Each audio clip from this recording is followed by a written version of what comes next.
Hello, I'm Peggy Renner, and I'm one of the committee members that had the privilege of meeting and bringing Mrs. Anita Mackey to our campus today. She was the lecturer in our first spring Humanities Social Science lecture, and we were very excited because this is February and Black History Month is something that we work hard to recognize and to share with our students the importance of the story of African Americans in our country. Valerie Rainey and I had the privilege of spending an afternoon with her, and we said, oh, this is someone that our students need to meet. She is a social worker, or I should say was. She's retired, perhaps. Always a social worker. Okay, thank you. I think that's a very important statement because her approach in life is to care for those who need love, and she does that very well. But I'm going to let her share with us some of the high points from our lecture. What did you think of our students? You know, I was pleased first to see that so many came, and second, that their attentiveness, how they seemed to be just waiting to hear every word that I was going to say, and I saw that on their faces that they didn't feel that this was a chore that they had to do. And so I felt good that I must have something to give them, that they're showing such respect. I can't tell you how much you gave to our students. So many of them live in a world in which they're given all kinds of confusing messages, and what has been the role of an African American in American society? Well, we can't answer that in one way, but there are a variety of ways in which we want to look at that. And yours is a story, is an approach that is just gentle, that's loving, that's kind, that says we can do it. Now, I want to ask you to repeat. There are 4 questions that you ask because you do it so well. What's the problem? Yes. What needs to be done? What can I do about it? And when do I get started? It releases all stress. It's such an empowering approach. Yes. And I remember when I met you and you showed us a little poster that you had made, and I said, I have to have that. And I took it, and I hope I have your permission. I hung it on my door, and I said, that's if we were all able to look at our world and say, those are guiding principles, and for our students to hear that. Yes. And then there's so many examples that you gave them of where, oh my goodness, if I had confronted some of those situations, I'd be stamping my feet and I loved it, though. I loved it the time when they asked us if we were Indians when we were traveling, and I kept saying no. And so then when we couldn't stay at the motel in Oklahoma and we went out and found a place, I always thought that was just out of this world when my husband rose up in exasperation because of the fact that he couldn't get comfortable. And he asked me, goodness, babe, couldn't you have been an Indian for one night?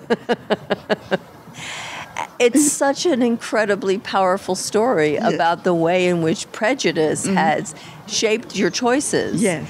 And in the same at the same time, the dignity.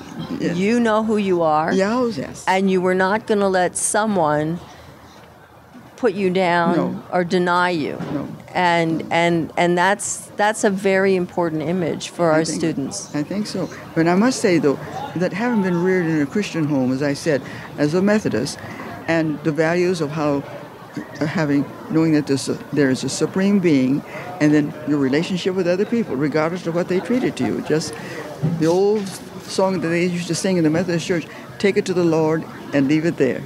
And so I kind of grew up that way, that just don't get all upset. It isn't worth it. And then when I heard the Seventh-day Adventist message, I loved it very much because it was worldwide, and they were interested in education and health and the spiritual life. And when I traveled all over the world, I saw that, and it really impressed me that people way in a far village, their village was cleaner, and they had a teacher there teaching them something, and there was somebody who was a practical nurse if there wasn't a missionary doctor there. So that really impressed me. To me, that was really spreading the gospel of Christ, the whole man. Well, and the lessons that you learn, and I really value that statement you just made about education, because education happens everywhere. Yes. It's not something we just say is in the classroom. Yes. Everywhere we go, we can learn. Everywhere we go, we can teach. Yes. And that's really the way that you approach life. I learned early in life, you can learn from everybody if it's nothing more that you don't want to be like them. Isn't that I fun? like that. Yes. I like that.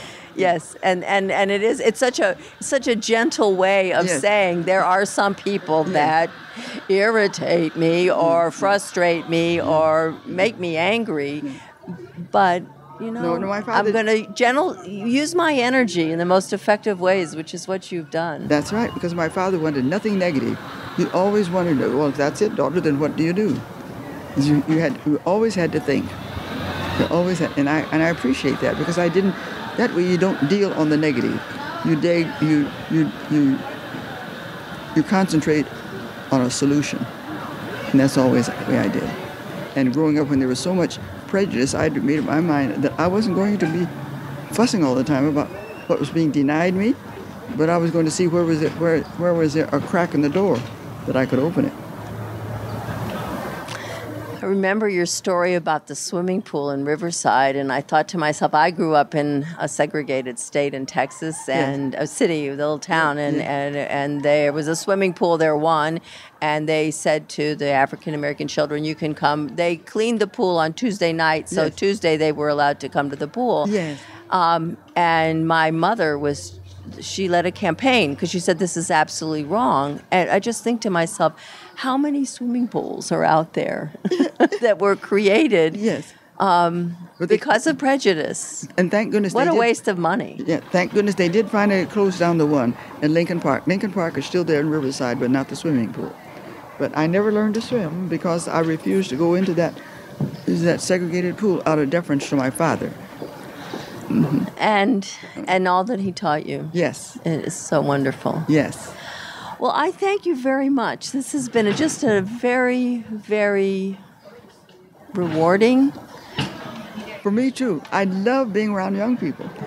Well, I'm going to see if we can find other ways to get you back on campus, because this is, I don't want to exhaust you. And a person of your age, I respect energy, but I'm also thinking that it may be time for lunch. Well, anytime, and if the young people just want to have questions that trouble them in terms of how they can handle them or how I have handled them, because I can spontaneously answer questions too. You're wonderful. Yes. Thank you so much. Yes. I want to thank you for tuning in today. I hope you enjoyed our program. If you have any questions about it, please don't hesitate to contact us. You can phone us. Our phone number is 818-240-1000 and ask the operator for connection. Or you can contact us at our email address, which is www.glendale.edu.